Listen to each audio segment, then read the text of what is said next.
வணக்கம். இந்த கான்டென்ட் யாருக்கு பிக் டாப்பிக்கோ இல்லையோ, லியோ ஃபேன்ஸுக்கு பெரிய டாபிக் தான். நிகழ்ச்சியில் போகலாம்.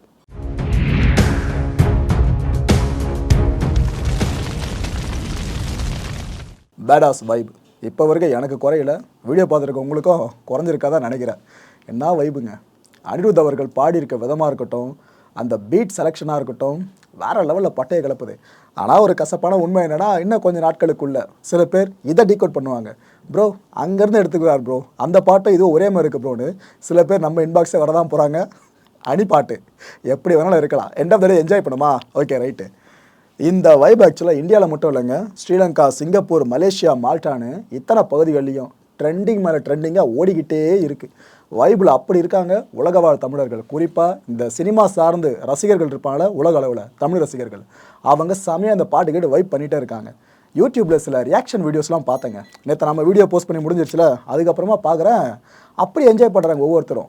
ஆனால் இந்த ஒரு பாட்டு கன்வின்ஸ் பண்ணிடுச்சு, மாற்று கருத்தையில் கன்வின்ஸ் பண்ணிடுச்சு. நான் ரெடி தான் சாங்குக்கு எந்தளவு ரெஸ்பான்ஸ் கிடைச்சிதோ அதுக்கு துளியும் குறையாம தான் இந்த பேடாஸ் பாட்டுக்கும் செம ரெஸ்பான்ஸுங்க. நேற்று நம்ம இந்த பேடாஸ் சாங் சார்ந்து டீகோட் பண்ணியிருந்தோம்.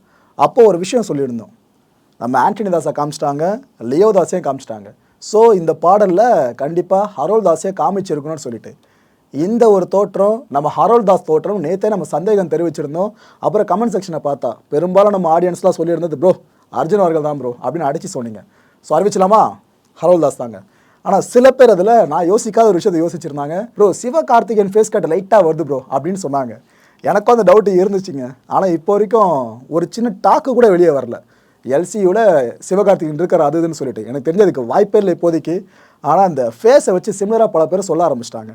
ஆனால் இப்போதைக்கு வெளியாக இருக்க உண்மை, நம்ம ஆடியன்ஸை கண்டுபிடிச்சிருக்கிறது ஆண்டனி தாஸ், ஹரோல் தாஸ், லியோ தாஸ், இந்த 3 பேர் தான் அந்த செகண்ட் சிங்கிளில் வந்திருக்கான்னு சொல்லிட்டு. ரைட்டு. இதை பார்க்குறப்ப தான் நமக்கு டவுட் இன்னும் ஹெவியாகுது. இந்த ஹிஸ்ட்ரி ஆஃப் வயலன்ஸ் இருக்குல்ல, அதோடு கனெக்ட் பண்ணுற அந்த டவுட்டு. பெரியண்ணன், சின்னண்ணன், கடைக்குட்டி ஒருவேளை இப்படி இருக்குமா? அப்படி இல்லைனா அப்பா, பையன், சித்தப்பா இப்படி இருக்குமா? இதுக்கான பதில் படம் வெளியாகும் போது தான் தெரியும். ஆனால் இந்த 2 விஷயத்தில் ஏதோ ஒன்று தாங்க உண்மையாக இருக்கணும். ஏன்னா தாஸ் அண்ட் கோன்னு சொல்லிட்டு அந்த டெக்ஸ்ட்டை நாம் முன்னோட்ட காட்சிகள் தொடர்ந்து பார்த்துக்கிட்டே இருந்தோம். அதுவும் ஒரு டொபாக்கோ ஃபேக்ட்ரியில் வச்சு தான் பல சம்பவங்கள் நடக்கிற மாதிரி காமிச்சிருந்தாங்க. தாஸ் அப்படின்ற அந்த லாஸ்ட் நேமை எல்லார் பேருக்கு பின்னாடி வருது அப்படின்னா கண்டிப்பாக ஃபேமிலி நேமாக இருக்கதா வாய்ப்புகள் அதிகம். ஸோ அண்ணன் தம்பிகளா இல்லை அப்பா, பையன், சித்தப்பாவா? வெயிட் பண்ணி பொறுமையாக பார்க்கலாம் அக்டோபர் 19ஆம் தேதி வரைக்கும். ரைட்டு. அடுத்து இது சரியான எடிட்டுங்க. எனக்கு இந்த ஒரு ஃப்ரேமை பார்க்குறப்ப ஹரோல் தாஸ் ஞாபகம் வந்த மாதிரி, சிவகார்த்திகேயன் சிலருக்கு ஞாபகம் வந்த மாதிரி, சிலருக்கு ரோலெக்ஸ் ஞாபகம் வந்திருக்காரு. ஆக்சுவலாக இது ஒரிஜினல் ஃப்ரேம் கிடையாது, இதுதான் ஒரிஜினல் ஃப்ரேம், அந்த செகண்ட் சிங்கிளில் வந்தது. ஆனால் எந்த அளவுக்கு மேட்ச் ஆகுது பார்த்தீங்களா? இந்த 2 பேரோட கேரக்டரைசேஷன் இருக்குல்ல, இதுவே ஆக்சுவலாக சிமிலராக தான் இருக்குது. இந்த ஹரோல் தாஸ் கிளிம்ஸை வந்துச்சுல, அப்போ பார்த்த பல பேருமே ப்ரோ என்ன ப்ரோ அப்படியே ரோலெக்ஸோட கேரக்டரை தழுவி இந்த ஹரோல் தாஸ் கேரக்டர் உருவாக்கப்பட்டிருக்க மாதிரி இருக்குன்னு சொல்லிட்டு நிறைய பேரும் சொல்லிட்டு இருந்தாங்க. அவர் பயன்படுத்துகிற ஆயுதங்களாக இருக்கட்டும், பாடி லாங்குவேஜாக இருக்கட்டும், அப்படியே ரோலெக்ஸ் மாதிரியே இருக்குது. ஸோ அப்படி பார்த்தீங்கன்னா ரோலெக்ஸுக்கும் இவருக்கு எதனா தொடர்பு இருக்குமோ? இவருக்கு முன்னாடி இட் மீன்ஸ் இவரோட அப்பான்றவங்களாம் பேசினாங்க. யார் ரோலெக்ஸ் கேரக்டருக்கு ஹரோல் தாஸ் அப்பாவோட இருப்பார்ன்ற மாதிரிலாம் பல பேரும் சொன்னாங்க. ஆனால் இப்போ வரைக்கும் அதை உறுதியாக சொல்ல முடியாது. பிகாஸ் லியோ படம் எல்சி கீழே வருதா இல்லையான்னு இப்போ வரைக்கும் குழப்பம் தான் போயிட்டுருக்கு. ஆனால் சரியான எடிட்டிங்க அப்படியே பொருந்தது. இந்த செகண்ட் சிங்கிளில் மட்டும் ரோலெக்ஸ் இப்படி நிற்கிற மாதிரி ஃப்ரேமை வெளியிட்டிருந்தாங்க அப்படின்னா ஆடியன்ஸ் எந்த அளவுக்கு சில்லறையை சதற விட்டுருப்பாங்க யோசிச்சு பாருங்கள். இது ஜஸ்ட் ஒரு எடிட்டை பார்க்கும்போது அப்படி இருக்குது நம்மளுக்கு. செகண்ட் சிங்கிளில் மட்டும் ரோலெக்ஸ் ஃபேஸ் எங்கன்னா ரிவீல் ஆகியிருந்தால் வேறு லெவலில் இருந்திருக்கும். இந்த செகண்ட் சிங்கிள் வெளியாச்சு பார்த்தீங்களா, இந்த வெளியான கையோடு அந்த யூடியூப் லிங்கை எடுத்து தன்னோட எக்ஸ் தளத்தில் பகிர்ந்திருக்காரு நம்ம லோகேஷ் கனகராஜ் அவர்கள். அதில் ஒரு பயன்படுத்திருக்க சில வார்த்தைகளை பாருங்க. பேடாஸ் லியோ தாஸ் இஸ் ஹியமா, thanks for the double nuclear blast, rock star Anirudh official. உண்மைதான், பாட்டு அப்படி தான் இருந்துச்சு. ஒரு நியூக்ளியர் பிளாஸ்ட்லாம் இல்லை, 2 நியூக்ளியர் பிளாஸ்ட் சேர்ந்த மாதிரி தான் இணைய முழுக்க இப்போ தெறிக்க விட்டுக்கிட்டு இருக்கு அந்த சாங்கு. வெளியானதுலேருந்து இப்போ வரைக்குமே ட்ரெண்டிங்கில் டாப்பில் இருந்துக்கிட்டு இருக்கு இந்த பேடாஸ். நம்ம லோக்கியோட படங்களில் மட்டும் கிடையாதுங்க, பாடல்கள்லையும் இன்டென்ஸ் அப்படி இருக்கும்.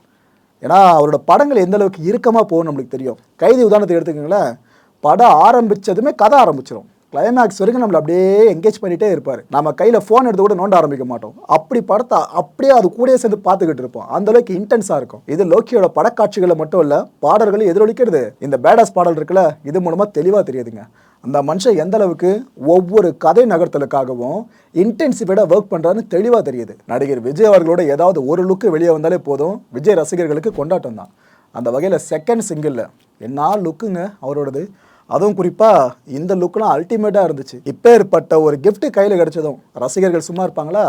மணிக்கணக்கில் வரைய ஆரம்பிச்சிட்டாங்க. அதுவும் விஜய் அவர்களுக்கு ரசிகர்களா இவ்வளோ ஓவியர்கள் இருக்கிறது எனக்கு இப்போ தாங்க தெரிய வருது. எங்கே பார்த்தாலும் அப்படி இருக்க ஓவியங்கள், அதுவும் அவ்வளோ தத்ரூபமாக வரைஞ்சிக்கிட்டு இருக்காங்க. இந்த ஓவியத்தை எந்த நண்பர் வரைஞ்சாருன்னு தெரியல, பார்த்து மெர்சலாயிட்டேன். நான் இப்போ அப்படியே கிரியேட் பண்ணி வச்சுருக்கீங்க அப்படின்னு சொல்லிட்டு சூப்பராக பண்ணியிருக்காங்க. இது மாதிரி நிறைய பேரும் அந்த செகண்ட் சிங்கிள் சார்ந்து என்னென்ன விஷயங்களை அவங்க பார்த்தாங்களோ, அதில் அவங்க ஈர்க்கப்பட்டாங்களோ அதெல்லாம் ஓவியமாக கொடுத்துக்கிட்டு இருக்காங்க. அண்ட் மோரோவர் இந்த பாடல் வெளியாகி பார்த்தீங்கன்னா ரியல் டைம் வியூஸ் இருக்குல்ல, அது மட்டுமே 10 மில்லியன்ஸை கடந்து ஓடிக்கிட்டே இருக்குது.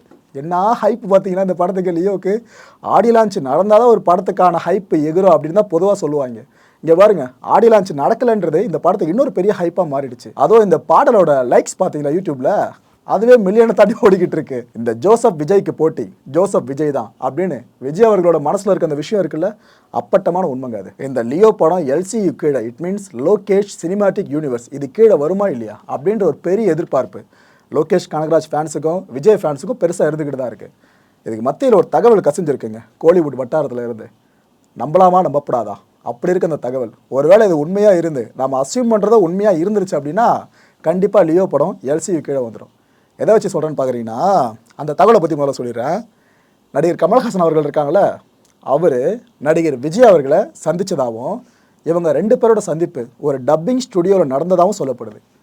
லியோ படத்தோட இறுதிக்கட்ட வேலைகள் போயிட்டுருக்க இந்த நேரத்தில் இவங்க 2 பேரும் சந்திக்கிறாங்க டப்பிங் ஸ்டுடியோவில். அப்படின்னா என்ன காரணமாக இருக்கும்? ஸோ லியோ படத்தில் ஒன்று கமல்ஹாசன் சார் நடிச்சிருக்கணும், அப்படி இல்லைனா அவரோட வாய்ஸ் ஓவர் மட்டும் எங்கேயாச்சும் அவங்க பயன்படுத்துகிற மாதிரி இருக்கணும்.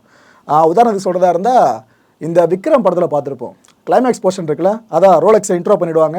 அதுக்கப்புறம் ஒவ்வொரு கேரக்டரை பற்றியும் ரோலெக்ஸோட கேங்கில் இருக்க ஒவ்வொருத்தரும் விவரிப்பாங்க. அப்போ டெல்லியை பற்றி சொல்கிறப்ப கார்த்தி அவர்களை ஸ்க்ரீனில் காட்ட மாட்டாங்க, ஆனால் அவரோட வாய்ஸ் மட்டும் பஞ்ச் ஆகும். ஒருவேளை அது போல் ஏதாவது கமல் சாரோட வாய்ஸ் இந்த லியோ படத்தில் பஞ்ச் ஆகுதான்னு தெரியலங்க.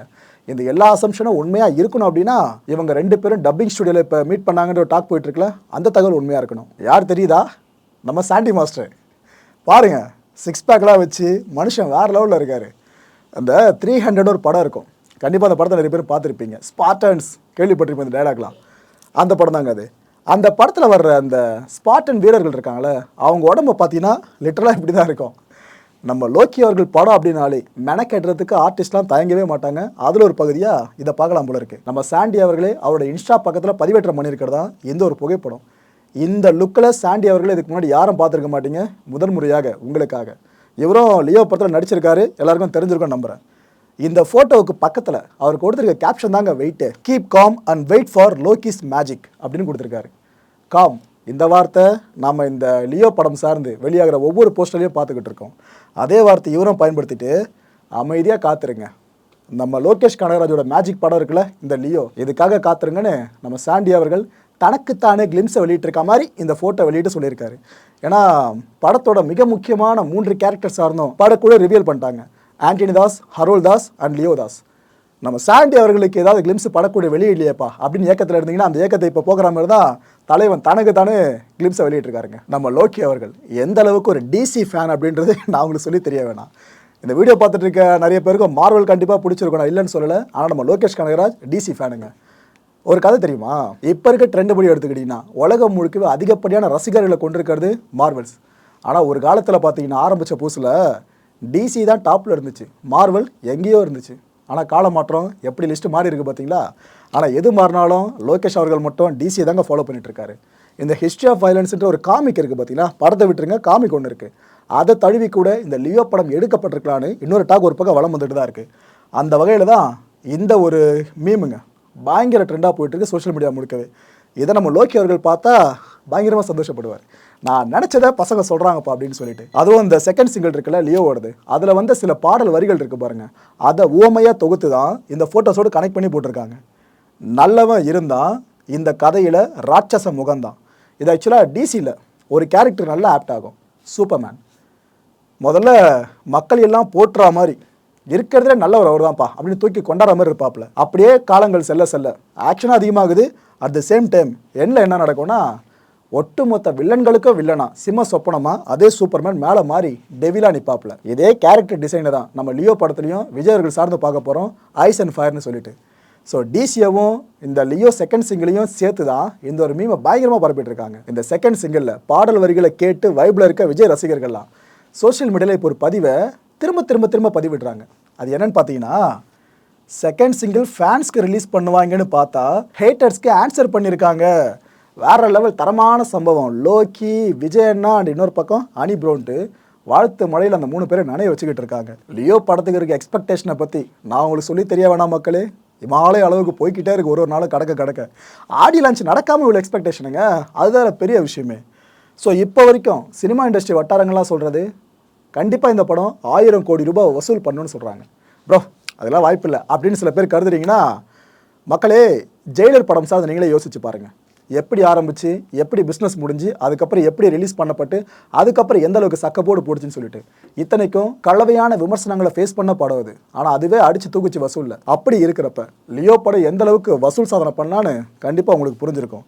படத்தை பற்றி நெகட்டிவான டாக் வந்தாலும் இந்த ஓப்பனிங் டேஸ் சார்ந்த கலெக்ஷன் இருக்குல்ல, அதிலே படம் பெரும்பாலான தொகையை அள்ளிடுங்க, அதில் மாற்றுக்கிறதே இல்லை. ஒருவேளை எல்லாரும் பாசிட்டிவாக ரிவ்யூஸை கொடுக்க ஆரம்பிச்சிட்டாங்க, இந்தியன் சினிமா இண்டஸ்ட்ரியிலேயே லியோ ஒரு புதிய சாதனையை படைக்கலாம். ஆனால் எங்கே சிக்கல் இருக்குன்னு பார்த்தீங்கன்னா, எல்லா தியேட்டர்ஸில் ரிலீஸ் ஆகணும். இதுதான் பெரிய டாஸ்க்கு. டிஸ்ட்ரிபியூஷன் ப்ராப்ளம் இல்லாமல் போகணும், எந்த விதமான பஞ்சாயத்து வந்தாலும் படம் ரிலீஸ் முன்னாடி பேசி முடிச்சுக்கணும். பெரும்பாலான தியேட்டர்ஸில் ரிலீஸ் ஆனால் மட்டும்தான் நான் சொன்ன பாருங்க இந்த 1000 கோடி ரூபாய் வசூல் அப்படின்றது அது சாத்தியமாகும். இல்லைனா ரொம்ப ரொம்ப ரொம்ப ரொம்ப கஷ்டம். ஏன்ப்பா வாய வைக்கிற அப்படின்னாப்பா சிக்கல் வரப்போகுது அப்படின்னு கேட்டிங்கன்னா, இப்போ சில படங்களுக்கு சில சிக்கல்கள் வந்துக்கிட்டு தான் இருக்குது. வேறு சில காரணங்கள் சார்ந்து, சினிமா காரணங்கள் இல்லை, வேறு சில காரணங்கள் சார்ந்து. இது போல் லியோவும் எதனால் சிக்கிடுச்சுன்னா இந்த 1000 கோடி ரூபாய் வசூலுன்ற ஒரு விஜய் ஃபேன்ஸுக்கான எதிர்பார்ப்பு இருக்குல்ல, அந்த ரெக்கார்டை பீட் பண்ண முடியாமல் போயிடுங்க. என்ன சொல்ல வரேன்னா, நடிகர் சித்தார்த் அவர்கள் இருக்காங்களே, இவர் பெங்களூருக்கு போயிருக்காரு. போனவர் அவர் நடிப்பில் உருவாகி இருக்க இந்த சித்தா படம் இருக்குல்ல, இது சம்மந்தமான ப்ரொமோஷன் சார்ந்து அங்கே ஒரு ஈவெண்ட்டில் கலந்துக்கிட்டு இருந்திருக்காரு. அப்போ திடீர்னு பார்த்தீங்கன்னா கன்னட அமைப்பினர் சில பேர் அந்த ஈவெண்ட் நடக்கிற இடத்துக்கே வந்துட்டு அவங்க என்னென்னமோ கண்ணா பின்னாடி பேச ஆரம்பிச்சிட்டாங்க. சித்தார்த்த ஒரு பக்கம் எவ்வளோ சமாளிப்பார் சுச்சுவேஷனை, பெருசாக அதை கண்டுக்க மாட்டாப்புல. ஆனால் தனக்கு தானே சமாளிக்கிற மாதிரி ட்ரை பண்ணுவார். ஆனால் நிலைமை கொஞ்சம் மோசமாக மாற இவர் அங்கேருந்து கிளம்பி வெளியே போயிடுவாருங்க. ஏன்ப்பா அங்கே இது போல் ப்ராப்ளம் நடக்குதுன்னு கேட்டிங்கன்னா, நாட்டு நடப்பு தெரிஞ்சவங்க அந்த கேள்வி கேட்க மாட்டீங்க. காவேரி இஷ்யூங்க, இந்த காவேரி நதிநீர் பங்கீடு பிரச்சனை இருக்குல்ல, இதை காரணம் காட்டி தான் நீ ஒரு தமிழ் நடிகை இங்கே எப்படி இதெல்லாம் பண்ணலாம் அது இதுன்னு இந்த கன்னட அமைப்பினர் அங்கே அவ்வளோ இஷ்யூ பண்ணியிருக்காங்க. தமிழ்நாட்டு மக்களாக இருக்கட்டும், கர்நாடக மக்களாக இருக்கட்டும், இப்போ வரைக்கும் ஒற்றுமையாக தான் இருக்காங்க. ஆனால் நடுவில் இது போல் சில அமைப்பினர்லாம் கிளம்பி நீ இதை பண்ணக்கூடாது அது இதுன்னு சொல்லிட்டு இது போல் புரிதல் இல்லாமல் பிரச்சனை கிளப்புறாங்கன்னா எந்த அளவுக்கு அறிவிலித்தனமாக அவங்க இருக்காங்கன்றது தான் தெளிவாக தெரியுதுங்க. கர்நாடக நதிநீர் பங்கீடு விவகாரம் இவ்வளோ பெருசாக மாறினது காரணம் அரசியல்வாதிங்க. அவங்கள விட்டுட்டு விளையாட்டு வீரர்களையும் சினிமாக்காரங்களையும் பிடிச்சவங்க நோடிக்கிட்டு இருக்கிறதெல்லாம் இவங்களோட கையாளாத தனத்தை தான் தெளிவாக காட்டுது மக்களே. அந்த வீடியோ நீங்களே பாருங்களேன். ಅಲ್ಲಿ ನಡೀತಾ ಇರೋದು ಕಾವೇರಿ ಹೋರಾಟ. ನೀವು ತಮಿಳುದು ಈಗ ಅವಶ್ಯಕತೆ ಇದೆಯಾ? ಅಲ್ಲ ಕನ್ನಡದ ಈಗ ಅವಶ್ಯಕತೆ ಇದೆಯಾ? ತಮಿಳುದ ಕನ್ನಡಕ್ಕೆ ಈಗ ಅವಶ್ಯಕತೆ ಇದೆಯಾ? ನೀವು ಫಿಲಂ ಚೇಂಬರ್ ಬೆಂಬಲ ಕೊಟ್ಟವ್ರೆ, ಇವತ್ತು ನಾನು ಪ್ರೀತಿಯಿಂದ ಡಬ್ಬಿಂಗ್ ಮಾಡಿರೋ ಚಿಕ್ಕು ಸಿನಿಮಾ ರಿಲೀಸ್ ಆಗಿದ್ದೆ, ಬಂದು ಎಲ್ರು ನೋಡಿ. ನಮಸ್ಕಾರ ಕರ್ನಾಟಕ ಫ್ಯಾನ್ಸ್, ನಾನು ನಿಮ್ಮ ಸಿದ್ಧಾರ್ಥ್. ನೀರೆಲ್ಲ ತಮಿಳ್ನಾಡಿಗೆ ಹೋಗ್ತಾ ಇದೆ, ಇಲ್ಲಿ ತಮಿಳ್ ಸಿನಿಮಾ ನೀವು ಪ್ರೆಸ್ ಮೀಟ್ ಮಾಡ್ತಾ ಇದ್ದಾರೆ. ಇದು ಬೇಕಾ ನಿಮ್ಗೆ? ಇದು ಬೇಕಾ ಸರ್? ಇದು ಮಾಡ್ತಾ ಇದ್ದೀವಿ, ಇದ್ರ ಬಗ್ಗೆ ನೀವು ಮಾತಾಡಿ. ಗಲಾಟೆ ನಡೀತಾ ಇದೆ. ತಮಿಳ್ನಾಡಿಗೆ 5,000 ಕೀರ್ನಿಕ್ಸ್ ಬಿಡೋಕೆ 5,000 ಕೀರ್ನಿಕ್ಸ್ ಬಿಡೋಕೆ ಆದೇಶ ಮಾಡಿದ್ರೆ, ಆದ್ರೂ ನೀವು ಇಲ್ಲಿ ತಮಿಳ್ ಫಿಲಮ್ ನೀವು ಅಡ್ವರ್ಟೈಸ್ ಮಾಡಲ್ಲ. ಇದು ಅರ್ಜೆಂಟ್ ಇದೆಯಾ ರಿಲೀಸ್? ಇದು ಒಂದು ಘರ್ಷಣೆ ಆಗಲ್ವಾ? ಈ ಸಮಯದಲ್ಲಿ ಇದು ಬೇಕಾ? ಇದು ಬೇಕಾ? ಇದು ಈ ಸಮಯದಲ್ಲಿ ಬೇಕಾ? ಈ ಸಮಯದಲ್ಲಿ ನೀವು ಕಾವೇರಿ ನೀರು ನೀವು ಯಾರು ಕುಡಿಯಲ್ವಾ? ಕಾವೇರಿ ನೀರು ಯಾರು ಬೇಕಾಗಿಲ್ವಾ? ನಿಮ್ಗೆ ಅವಶ್ಯಕತೆ ಇದೆಯಾ? ಇದು ನಿಮ್ಗೆ ಅವಶ್ಯಕತೆ ಇದೆಯಾ? ಇನ್ನೊಂದು ಹೋಗೋದಲ್ಲ ಸರ್. ನೀವು ನೋಡಿ ಸರ್, ದಯಮಾಡಿ ಇದನ್ನ ಸ್ಟಾಪ್ ಮಾಡಬೇಕು. ನಾವು ನಿಮ್ಗೆ ಆರ್ಡರ್ ಮಾಡಕ್ ಬಂದಿಲ್ಲ, ಮನವಿ ಮಾಡಕ್ ಬಂದಿದ್ವಿ. ಕ್ಲೋಸ್ ಮಾಡಿ. ಇನ್ನೊಂದು ನೀವು ಇದು ಸಪೋರ್ಟ್ ಮಾಡಿ ಸರ್. ಬನ್ನಿ, ನೀವು ಬೀದಿಗಿರಿ, ಬನ್ನಿ ಬೀದಿಗಿರಿ. ದಯವಿಟ್ಟು ಕ್ಲೋಸ್ ಮಾಡಿ ಸರ್, ಪ್ಲೀಸ್. ನಾವು ರಿಕ್ವೆಸ್ಟ್ ಮಾಡ್ತಾ ಇದ್ದೀವಿ, ದಯವಿಟ್ಟು ನಿಮ್ಗೆ ರಿಕ್ವೆಸ್ಟ್ ಮಾಡ್ತೀವಿ. ಕ್ಲೋಸ್ ಮಾಡಿ, ಕ್ಲೋಸ್ ಮಾಡಿ.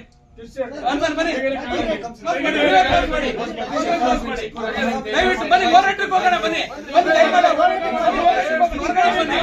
ಕಾವೇರಿಗೆ ಬೆಂಬಲ ಅಂತ ಹೇಳ್ಬನ್ನಿ. ಬನ್ನಿ, ದಯವಿಟ್ಟು ಹೋರಾಟ. ನೀವು ಬನ್ನಿ, ದಯವಿಟ್ಟು ಹೋರಾಟಕ್ಕೆ ಬೆಂಬಲ ಅಂತ ಹೇಳ್ಬನ್ನಿ.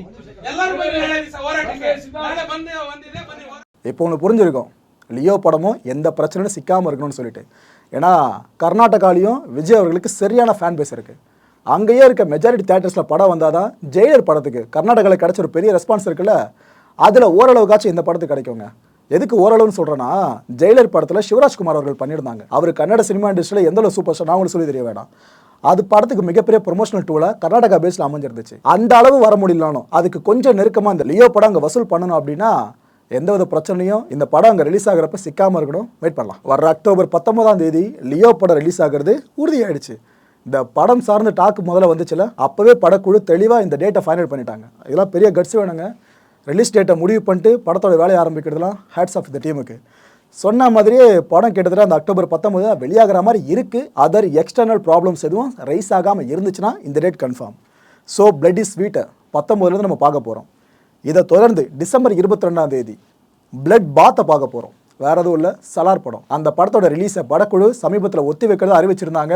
ஆனால் எந்த டேட்னு ஸ்பெசிஃபை பண்ணாமல் இருந்தாங்க. இப்போ அந்த டேட்டை வெளியிட்டாங்க. December 22 Salaar release. இப்போலாம் வர்ற படங்களோட போஸ்டர்ஸ் நல்லா கவனிச்சு பார்த்தீங்களா?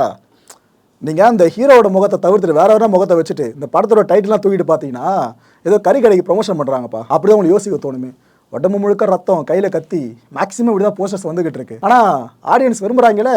ஸோ மேக்கர்ஸும் இதை சார்ந்த வயலன்ஸான படங்கள் எடுத்து தள்ளிக்கிட்டு இருக்காங்க. ஸோ அக்டோபர் 19 சிங்கத்தோட என்ட்ரி, டிசம்பர் 22 டைனோசரோட என்ட்ரி. இந்த ரெண்டுமே பாக்ஸ் ஆஃபீஸ் ஹண்ட்டுக்காக எந்த அளவுக்கு ஓட போகுதுன்னு வெயிட் பண்ணி பார்க்கலாம். என் அன்பார்ந்த சினிமா ரசிகர்களே, இந்த கான்டென்ட்டை பொறுத்த வரைக்கும் சிந்திக்க வேண்டிய விஷயம்னு எதுவும் இல்லை. ஆனால் என் மனசில் ஒரு வினா இருக்குது. இதுக்கான பதில் உங்களுக்கு தெரிஞ்சால் கீழே கமெண்ட் பாக்ஸை கமெண்ட்டாக லீவ் பண்ணுங்கள். ஹுக்கும், இந்த பாட்டை யாரும் மறந்துருக்க மாட்டோம். ஜெயிலர் ஆடியோ லான்ச்சில் ரஜினிகாந்த் அவர்கள் பேசினதை ரஜினி ரசிகர்கள் கூட மறந்துருக்கலாம். ஆனால் விஜய் ரசிகர்கள் கண்டிப்பாக மறந்துருக்க மாட்டீங்க. அந்த அளவுக்கு ஏதோ ரஜினிகாந்த் அவர்களுக்கு நேரடி போட்டியை விஜய்ன்ற மேலே ஒரு பெரிய பிம்பம் கட்டமைக்கப்படுச்சு. அது உண்மையா இல்லாது தேவையில்லாமல் எக்ஸாஜரேட் பண்ணப்படுச்சா, அதெல்லாம் உங்கள் கையிலே விட்டுற மக்களை நீங்கள் முடிவு பண்ணிக்கிங்க. அந்த ஹுக்கும் சாங் இருக்குல்ல, ஜெயிலர் படத்தில் வந்து அந்த சாங் மாசான song. It means Jailer badass. இந்த ஹுக்கும் சாங் சூப்பராக இருக்கா இல்லைனா பேடாஸ் சூப்பராக இருக்கா? எந்த ரெண்டு சாங் வைபை உங்களுக்கு பயங்கரமாக கொடுத்துக்கிட்டு இருக்கு? இந்த ஒரு கேள்வியை தான் சோஷியல் மீடியா முழுக்கவே பல பேரும் கேட்டுக்கிட்டு இருக்காங்க. இதுக்கு நிறைய பேரும் நிறைய பதில்களை கொடுத்துக்கிட்டு இருக்காங்க. இந்த ரீச்சை பேஸாக வச்சுக்கிட்டு, அதாவது ஹுக்கும் சாங் இந்த யூடியூப்பில் ரிலீஸ் ஆச்சு பார்த்தீங்களா, அப்போ அதுக்கு கிடைச்ச ரீச் என்ன, இட் மீன்ஸ் எவ்வளோ நேரத்தில் எவ்வளோ வியூஸ் போச்சு, எவ்வளோ லைக்ஸ் வந்துச்சு சொல்லிட்டு ஒரு கவுண்ட்டு. இன்னொரு பக்கம் இந்த பேடாஸ் இருக்குல்ல, எதுக்கு கிடைச்ச ரீச் இருக்குது பாருங்கள், அதை ஃபுல்லாக அக்குமுலேட் பண்ணி இந்த ஹுக்குமோடு கம்பேர் பண்ணுறது. இது போல் ஒரு கம்பேரிசன் வாரே சோஷியல் மீடியா முழுக்க போயிட்டுருக்கு. எல்லாரும் பார்த்துக்கிட்டு இருப்பீங்கன்னு நம்புகிறேன். End of the day cinema ஒரு வியாபாரத்தை சார்ந்தது மட்டும்தான். நீங்கள் என்ன தான் வெளியே ஆகும்னு கத்திக்கிட்டு சண்டை போட்டுக்கிட்டு இருந்தாலும் சம்பாதிக்க போகிறது நீங்கள் இல்லை. அதுக்கு மாற டிக்கெட்டை காசு கொடுத்து வாங்க தான் போகிறீங்க. காசு உங்கள் கையிலேருந்து வெளியே தான் போகும். சம்பாதிக்க போகிறது இந்த ஸ்டார்ஸ் தான். ஸோ பொழுதுபோக்காக மட்டும் பார்க்கணும். இதை விட்டு ஏன் தலைவன் எப்படி பேசிட்டியா, உன்னை என்ன பண்ணுற மாதிரி அப்படின்ட்டு அவர் அடிக்க போகிறது, இந்த மாதிரி முட்டாள்தனமான வேலை யாருமே செய்யாதீங்க மக்களே. ஏன்னா ஜெயிலர் படம் ரிலீஸ் ஆகிறப்பே பார்த்துருப்பீங்க என்னென்ன நடந்துச்சு தேட்டர் வளாகத்துலன்னு சொல்லிட்டு. ரைட்டு விடுங்க, ஜஸ்ட் என்டர்டெயின்மெண்ட் சார்ந்த மட்டும் தான் இந்த கேள்வியை கேட்குறேன். இந்த ஹுக்கும் பேடாஸ் இல்லை உங்களோட செலெக்ஷன் எதுங்க? யோசிக்காமல் சட்டுன்னு உங்களோட ஆன்சரை கீழே கமெண்ட் பாக்ஸை கமெண்ட்டாக போடுங்க. பார்க்கலாம் எந்த ஆன்சர் அதிகமாக குவியுதுன்னு சொல்லிட்டு. அடுத்த நிகழ்ச்சியை சந்திக்கலாம். நன்றி, வணக்கம்.